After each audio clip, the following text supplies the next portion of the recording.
അത്ഭുതങ്ങൾ തീർന്നിട്ടില്ല, അടയാളങ്ങൾ തീർന്നിട്ടില്ല കാലത്തിൽ ഈ ലോകത്തിൽ. യേശുവേ സ്തോത്രം, യേശുവേ നന്ദി. എൻ്റെ പേര് നൈസി സാജു. ഞാൻ സെൻറ്റ് ആനീസ് ചർച്ച് അമ്പാട്ടോളയത്തിൽ നിന്ന് വരുന്നു. കഴിഞ്ഞ മാസം 20-ാം തീയതി ഞങ്ങൾ വൈകുന്നേരം കാറിന് ഞങ്ങൾ എറണാകുളത്ത് നിന്ന് ഒരു കല്യാണം കഴിഞ്ഞ് വീട്ടിലേക്ക് വരികയായിരുന്നു. വരുന്ന വഴിക്ക് ഞങ്ങൾ സാധാരണ കാറിന് വരുമ്പോൾ ജപമാല ചൊല്ലി പ്രാർത്ഥിക്കുകയായിരുന്നു. അപ്പോൾ അന്ന സമയത്ത് എല്ലാവരോടും ജപമാല ചൊല്ലി പ്രാർത്ഥിച്ചു. അപ്പോൾ പ്രാർത്ഥിക്കണ മുമ്പ് ഞാൻ പറഞ്ഞു, ചേട്ടൻ എന്നോട് പറഞ്ഞു നമുക്ക് ജപമാല ചൊല്ലി പ്രാർത്ഥിക്കാൻ പറഞ്ഞു. അപ്പം മോള് പറഞ്ഞു, എൻ്റെ രണ്ടാമത്തെ മോള് പറഞ്ഞു, അമ്മ എനിക്ക് മടിയാവണു, എനിക്ക് പ്രാർത്ഥിക്കാൻ തോന്നണില്ല എന്ന് അവൾ പറഞ്ഞു. അപ്പോൾ ഞാൻ പറഞ്ഞു, മോളെ പതുങ്ങിയിരിക്കുന്ന അപകടങ്ങളിൽ നിന്നെല്ലാം കാത്തു പരിപാലിക്കുന്നതാണ് പരിശുദ്ധ അമ്മയുടെ ജപമാല, അപ്പോൾ അതുകൊണ്ട് മോള് പ്രാർത്ഥിക്കണം എന്ന് പറഞ്ഞു. അവൾക്ക് മടിയായിരുന്ന അവൾ പ്രാർത്ഥിച്ചു. അത് കഴിഞ്ഞ ശേഷം ഞങ്ങൾ കുറച്ച് നേരം കഴിഞ്ഞപ്പോൾ ഞാൻ പ്രാർത്ഥന കഴിഞ്ഞപ്പോൾ മിഖാൽമാലയുടെ ജപം ഞാൻ മനസ്സിൽ ചൊല്ലിക്കൊണ്ടിരുന്ന സമയത്ത് ഒരു 15 മിനിറ്റ് കഴിഞ്ഞിട്ടുണ്ടാവും. പെട്ടെന്ന് ഞങ്ങളുടെ വണ്ടി എന്ന് വെച്ചാൽ ഞങ്ങളുടെ ഫ്രണ്ടിൽ കൂടി ഒരു വണ്ടി പോയി. ഫ്രണ്ടിൽ കൂടി വണ്ടി പോയി നല്ല ഫ്രണ്ടിൽ ഞങ്ങൾ പോണ സമയത്ത് ഒരു ചുമപ്പ് വണ്ടി അവിടെ നിർത്തിയിട്ടുണ്ടായിരുന്നു. അപ്പം ചേട്ടൻ എന്ത് ചെയ്തു, അത് പെട്ടെന്ന് ഓവർടേക്ക് എടുത്ത് ഓടിച്ച സമയത്ത് ഇത് ഓവർടേക്ക് ചെയ്ത്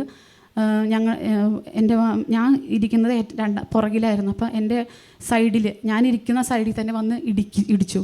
പക്ഷേ ആ സമയത്ത് പെട്ടെന്ന് ആ വണ്ടി സ്പീഡിലാണ് എടുത്തതെങ്കിൽ ഞങ്ങൾ കാറ് മറിയുകയും അല്ലെങ്കിൽ ബാലൻസ് തെറ്റി എന്തെങ്കിലും സംഭവിക്കുമായിരുന്നു. ശരിക്കും പറഞ്ഞു കഴിഞ്ഞാൽ ഇന്ന് അച്ഛൻ കുർബാന വചന പറയുന്ന സമയത്ത് അച്ഛനൊരു കാര്യം പറഞ്ഞു, പരിശുദ്ധ അമ്മയുടെ ജപമാല, പരിശുദ്ധ അമ്മയുടെ സംരക്ഷണ പ്രാർത്ഥന നിങ്ങൾ ചെല്ലണമെന്ന്. അപ്പോൾ ആ സമയത്ത് ഞാൻ 2-3 ആഴ്ചയായി ഇവിടെ വരണമെന്ന് വിചാരിക്കും. വളരെയധികം തടസ്സങ്ങളായിരുന്നു. ഇന്ന് അതിന് ദൈവം എന്നെ അനുവദിച്ചു. അപ്പോൾ ആ സമയത്ത് സംരക്ഷണ പ്രാർത്ഥന ചൊല്ലിക്കൊണ്ടായിരിക്കണം പ്രഭാതത്തിൽ ഞാൻ എഴുന്നേറ്റ് പ്രാർത്ഥിക്കുമായിരുന്നു. 3 മണിയോട്ട് എഴുന്നേറ്റ് പ്രാർത്ഥിക്കുക. അതിൻ്റെ വലിയ സംരക്ഷണവും പ്രാർത്ഥനയും കൊണ്ടായിരിക്കണം പരിശുദ്ധ അമ്മ ആ സമയത്ത് ഞങ്ങളെ വളരെയധികം അത്ഭുതകരമായി സംരക്ഷിച്ചു. യേശുവേ സ്തോത്രം, യേശുവേ നന്ദി.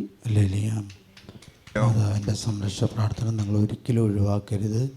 അതുപോലെ തന്നെ ആത്മീയ പോരാട്ടത്തിൻ്റെ പ്രാർത്ഥന ഒഴിവാക്കരുത്.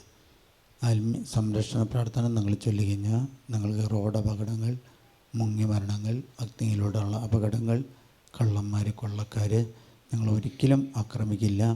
അത് സഭ അതിനു വേണ്ടി തന്നിരിക്കുന്ന. യാത്ര ചെയ്യുമ്പോൾ കൂടുതൽ വർത്തമാനത്തിലേക്ക് പോകരുത്, നമ്മൾ പ്രാർത്ഥനയിലേക്ക് വേണം.